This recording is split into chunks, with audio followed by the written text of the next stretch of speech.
LeBron James for the win. Team USA versus South Sudan. Nakatakas ang USA laban sa South Sudan, nalampasan ng US men's basketball ang 14-point deficit para talunin ang South Sudan 101-100. Nilamangan ang Team USA ng hanggang 16 points laban sa South Sudan, ngunit bumaliktad ang mundo na sila nag-18-0 run. Nagkaroon ng pagkakataon ang South Sudan na manalo sa laro ngunit hindi maganda ang huling shot ni Carlik Jones at nakatakas ang Team USA na may 1-point win. Naiwasan ng United States men's basketball team ang malaking upset noong Sabado nang talunin ang South Sudan 101-100 sa O2 Arena sa London sa isang go-ahead basket ni LeBron James. Sa lahat ng mga star player na ito sa isang team, maaaring may tanong kung sino ang kukuha ng huling shot. Kapag mayroon kang LeBron James sa iyong team, siya ang palaging magiging unang pagpipilian at inilagay ni Steve Kerr ang bola sa kanyang mga kamay habang ang laro ay nasa linya. Gaya ng nakasanayan na inihatid ni LeBron at naipanalo nila ito. Sa 39 taong gulang, si LeBron James ang nangungunang manlalaro sa Team USA na nagbigay inspirasyon sa ikatlong quarter 16-0 run at naitala ang panalong basket.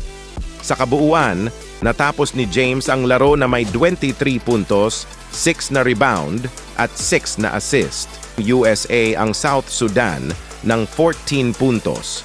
Ang South Sudan ay ranked number 33 sa FIBA, ang USA ay ranked number 1 naman. Mukhang ito ay magiging isang suntok ng maaga nang ang US ay lumabas na tumatakbo sa buong South Sudan. Ngunit ang mga malalaking underdog ay nakatiis sa maagang suntok at nakipag toe-to-toe sa isa sa mga pinakamahusay na team na natipon kailanman. Naisip ni JT Thor ang pinakamalaking shot ng kanyang karera sa pag-jack ng 3 bola sa harap ni LeBron para manguna sa 100-99, may 20 segundo pa. Maaaring hindi sila nanalo sa laro, ngunit sana ay ma-frame niya ang larawang iyon at isabit ito sa kanyang dingding para hindi niya ito makakalimutan magpakailanman. Kapag si Steph Curry ay gumagawa ng mga ganitong uri ng mga shot, kailangang malaman ng ibang team na sila ay nasa problema.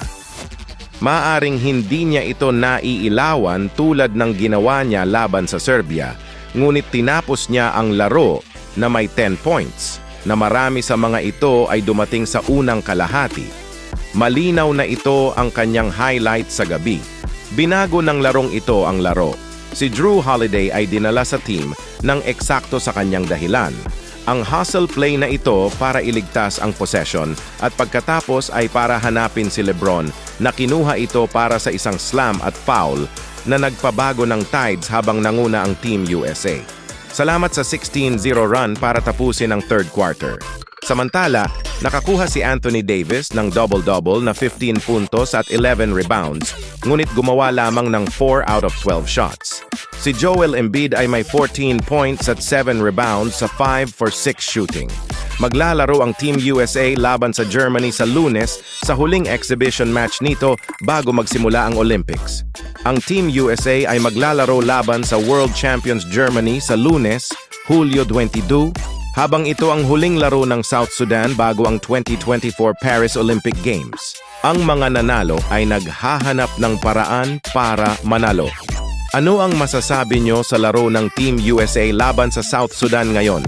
Please comment nyo lang sa baba. Basketball today, basketball later.